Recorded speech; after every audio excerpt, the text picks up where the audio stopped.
So, injustice. And I'm more disturbed that in the African American community, people have died for the right to vote, for their constitutional right, and it was taken away from them. And I didn't see one of our so-called black leaders open their mouth and say a mumbling word that an injustice was done in the black community, and not one of our leaders opened their mouth and said a word.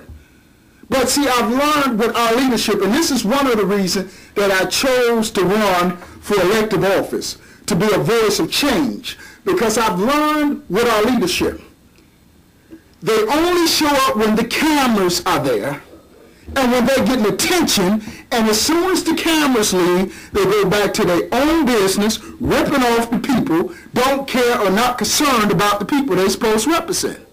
This is why we need change and we need new leadership in our community. This is why. Because there's no true leadership.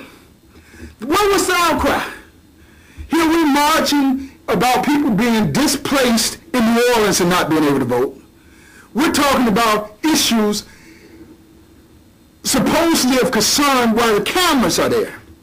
But we didn't take one step to say that the people of the 28th Legislative District was unjustly, and I do mean unjustly, deprived their constitutional right to elect a representative in an elective way and not by the court system.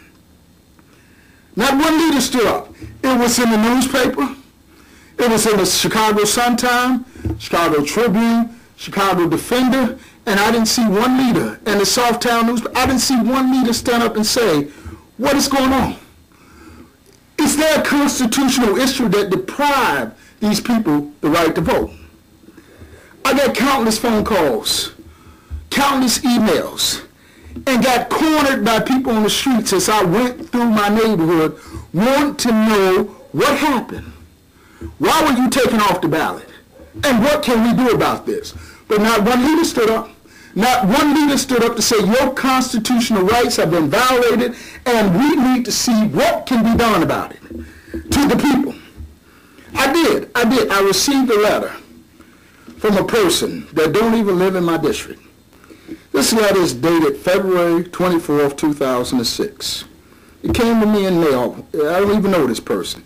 It says, Dear Coach Mayden, although I am not a registered voter, although I am a registered voter in the 80th House District, I feel that it is an injustice what the power brokers in the 28th House District are doing to your candidacy. Please keep me posted of your efforts to remain a candidate in the March 21st primary. I feel the registered voters of the 28th District should decide your flight and not the Circuit Court, Judge Nathan Hauser Jr. This was a letter that was sent to me by a citizen that was concerned about what was going on. Where's the leaders? Where's the black leaders crying out to say that an injustice has been portrayed upon you, the residents of this 28th District, where you have a representative in there that used manipulated tactics? And not only that, we need to address some other concerns that went on in this election, because we have candidates that was purposely placed on the ballot to split the black vote up in the 28th District so Rita could win with the suburban vote. We have two. We have one that lives in the Roseland community and one that lives in the West Puma community. And who put them up to winning?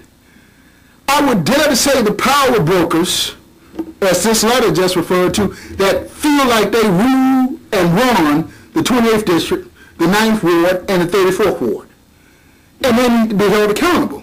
Now, wait a minute. You mean to tell me that these people are not entitled to run as candidates in elective office? Yes, they are. But if you follow the newspaper, the Southtown did an article. One of the reporters went to these candidates' house, and they was told by at one residency to get off their porch. And one man didn't even know his wife was running for office, according to the newspaper.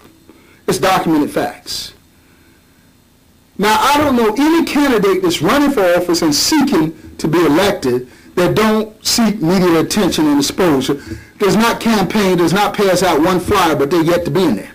Unless you beholden to someone that's putting you on the ballot deliberately to split the vote up.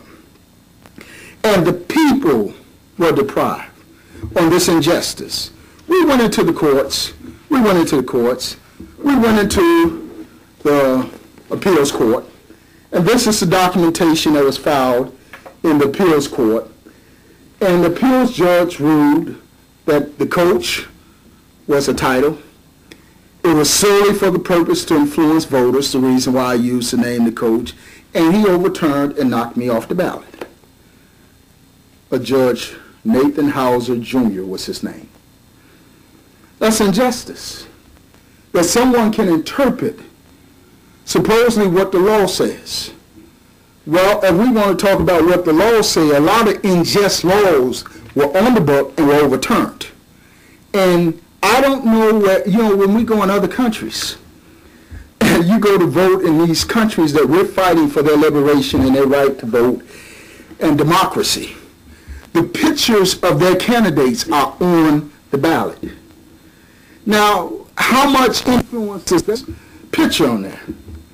And if we say that to use the name the coach would influence voters to sway them to vote for you, or whatever the wording people want to say, then we need to say that candidates cannot put these street signs out with their names on it, with their faces on it, all through neighborhoods and communities, because you're going to influence voters. You're going to influence voters, so therefore there is a double standard in the law. Or the law is written to benefit those who it was designed to benefit, those that are in power, to keep those that are not in power out of power. Now, you can post signs, you put stuff in people's mailbox, so tell me what's the difference in me putting my name in people's mailbox, me putting up signs, me having people handing out flyers throughout the community. Are you not influencing voters? And will you tell me what difference does it make to have the coach, a nickname, on the ballot? Can you explain that to me? People familiarize themselves with the person they want to vote for. And I think a great injustice was portrayed upon the people. And we need to find out where we're going with this. We need to make those power be accountable for what happened. We run with a constitutional right to represent our people. And if we're going to deprive citizens of the right to vote on technicalities of a name, the coach. So if my name was Michael Jordan, I guess I would not be able to run because that's a household name. Votes away. You may have some women out there that's tired of that affiliate the coach with sports.